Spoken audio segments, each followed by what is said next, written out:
up, guys? Welcome back to Pickleball. My name's Nick, and this is the review of the 6-0 Ruby Pro. I've been sick the last couple of days, so that's why I haven't uploaded for a bit, but I'm still a tad bit sick, so forgive me for my voice and stuff if it's a little raspy or off.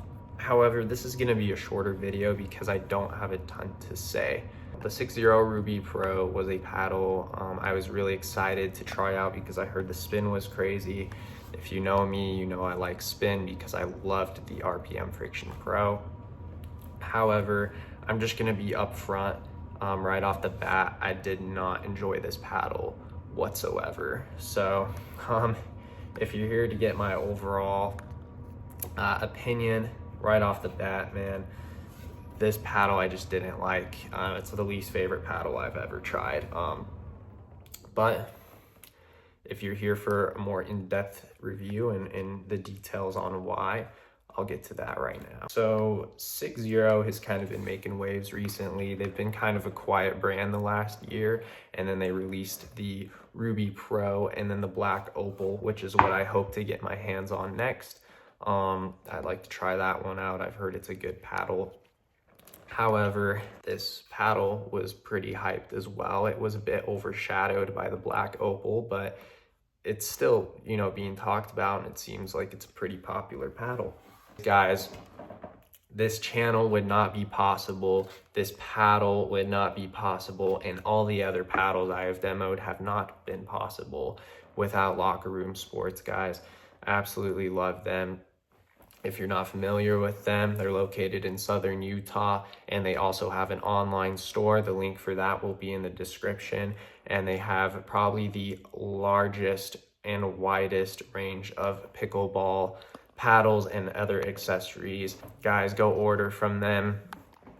And if you're in Southern Utah, go rent out a paddle from them, and the cost for the renting, if you decide to go get that paddle, will go towards the paddle that you purchase. So I don't know of any other place that allows you to rent out a paddle and then purchase it. So huge shout out and thanks to LockerRoom Sports, guys. Please go check them out. You know, I like to start off with the negatives because normally there's a lot of positives with paddles, but let's start off with the positives. There's one huge positive to this paddle, and I guess if it means a lot to you, go ahead and get this paddle. It is very gritty. I mean, this surface is the diamond textured surface. So when the ball takes off grit from your paddle, a new layer of diamond texturing is shown and rubbed off, so that you technically never lose your grit, because whenever a layer of your grit is shaved off from the ball, a new layer is, I guess, broken in and comes to the surface. So I guess that's a cool feature. The gritty surface is gonna be durable. This does have a lot of spin. It has, well, I'll get to the negatives. It has a ton of spin from this gritty surface, which is really nice. It's kind of like the boomstick where the spin benefits from this surface. So I really do like it. It has solid spin from the gritty surface. That's about all the good things I have to say about this paddle, honestly.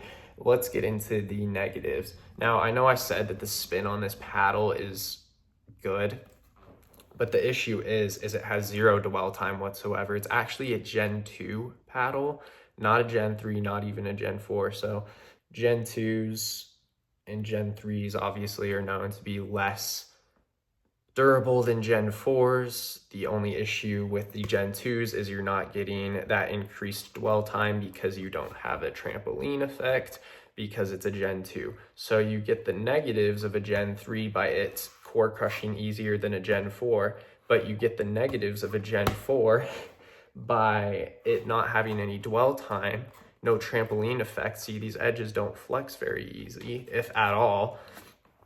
You're getting the negatives of the lack of dwell time that you get on a Gen 4. So this paddle really all it has, in my opinion, going for it is the spin. It has good spin, but you can't shape the ball very easy because you don't have great dwell time. The power on this thing, I'm gonna be honest, it's a 6.5 out of 10. The power is very lacking.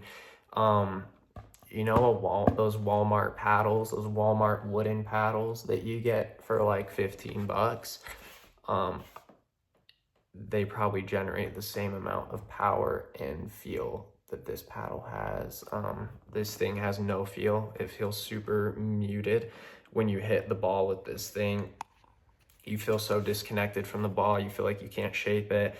It's just not an impressive paddle. I gotta mention too, it's $225, which is not super expensive for a paddle, but for a paddle that has 6.5 on power and has no feel and connection to the ball when you hit it, $225 is not what I'm looking for, but we'll get further into this. Let's get into the control. The control on this is one of its, I guess, better factors. I'd give it an 8 on control. You know, I played singles with this thing, and it was absolutely one of the worst singles paddles I've ever played with. I would probably never play singles with this again if I was given a choice. I guess if I had a gun held to my head, I would play singles with this. But it's a solid paddle, I should say, for doubles. It wasn't incredible. I think there's paddles out there that are just as good for doubles, but I was not happy about this paddle after I played singles with it. And once I played doubles with it, I started to have a glimmer of hope because I did play a lot better in doubles with this. Do I still feel that there's better paddles out there for singles and doubles? Yes, I mean, I just reviewed the RPM Friction Pro, and that is a by far better singles paddle, and it's even a better doubles paddle. So the RPM Friction Pro is I mean, it's 25 bucks more than this thing, and a way better paddle. As far as control though, it's an 8. It's not super poppy or anything, so you can control the ball really easily. However, since you have that disconnected feel and lack of dwell time on here, you can't shape the ball, and you can't really feel where the ball is gonna go when you hit the ball with this paddle. And so that's why it's hard to kind of dink with, because yeah, it doesn't come flying off the paddle, but it just, you don't know how hard to hit because of the lack of feel. You don't feel any vibration come through to your hand and your wrist. I like more power, I like more feel, and I like knowing where the ball's going. So for control, this is an 8 out of 10. It's not necessarily that the control was bad, but it's just no feel when you hit the ball. Let's get into spin. The spin, I will give it a 9. It was a really solid spin, but it just didn't have, once again, the feel or the dwell time that I would want out of a paddle like this. So I can give the spin a 9, but I can't give it a 10 because you still can't shape the ball with it. It has a super gritty surface. I would argue actually that this is the grittiest surface I've ever felt on a pickleball paddle, which is absolutely great. But the fact that there's that no trampling effect, no dwell time, you can't shape the ball. So whatever spin you're getting is solely relied on this grit rather than some dwell time. I don't know, I can't get behind it, man. So yeah, for spin, I give it a 9. Its spin is definitely its best factor, but it just does not impress me because it lacks so much in the other areas. Now pop, 7 on pop. It's okay.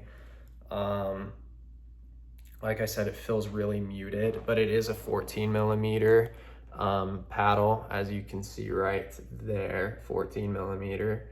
So I guess that does give it somewhat of an advantage for pop. At the kitchen, your volleys, you can flick them back at someone a bit quicker than at least I would imagine if this was a 16 millimeter, but for a 14 millimeter, this has relatively no pop. I mean, you can get any other 14 millimeter on the market and it's gonna have more pop at the volleys and at the kitchen line.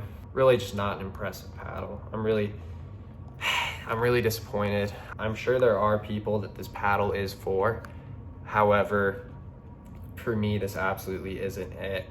It lacks the power that you can get with just about any other paddle. It lacks the feel that you can get with just about any other paddle. It has okay control, but you can get that with any other paddle while not having to sacrifice the feel, the power, and the pop.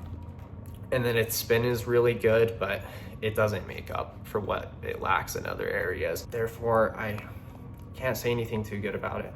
I would say there is a specific group that I would recommend this paddle to. Otherwise, I would not recommend this paddle to you. If you might be an elderly person who suffers from kind of joint pains in your wrist, or maybe you have tennis elbow, I would maybe consider this paddle because it probably won't vibrate as hard through your joints and hurt you as much. And I would recommend this for, like I said, elderly people, and if you're primarily playing doubles. Other than that, I really can't say. For 225 bucks, I cannot recommend this paddle because there's all these other paddles. Like I said, the RPM Friction Pro, spend an extra 25 bucks, get that. Or I've heard the Bread and Butter Loco is incredible. I am really eager to try that one out soon, and I definitely will make a video on it. I saw a review on this. He was talking about the spin. He did say there wasn't a lot of power, but he said the spin was phenomenal. So I was really stoked to try it out because I love spin. But the spin on this isn't as good as the RPM Friction Pro, and it lacks in all the other areas so much more, to where I'm not impressed whatsoever. Yeah, the spin is solid, but Gen 2, no power, no feel. Not a great paddle. In my opinion, it just feels like a super premium wood paddle. Like if someone made a super nice wooden paddle, this is what I would imagine it feels like. It's somewhat heavy. It's not super heavy, but it's certainly not a super light paddle like the Yola Pro 4s or the RPMs. I'd say it's in between them and a boomstick, so it's not as heavy as a boomstick, but more heavy than the Yolas. Thank you for watching. I know this was kind of a shorter review, but I figure if the paddle isn't a paddle that I'm absolutely in love with, and you know, I don't like the paddle a whole lot, then what is there really to talk about? I made my points. It's not something I really like, and I gave you the reasons why. So I know it's a bit of a shorter video, but that's just how it goes, man. Jaden didn't even really like this paddle either, but the 6.0 Ruby Pro, guys, definitely my least favorite paddle. Not a horrible paddle, but just not, in my opinion, not a $225 paddle for what you're getting out of it. Guys, thank you again so much for watching. I really appreciate it. See you guys in the next one. It kind of feels like a brick wall, kind of. I hate to say this because it's like a $230 paddle, but it kind of feels like a wooden, like Walmart paddle. Yeah, but I mean, the texture is really gritty. I'm impressed with that chain though. Yeah, real ice. Nice.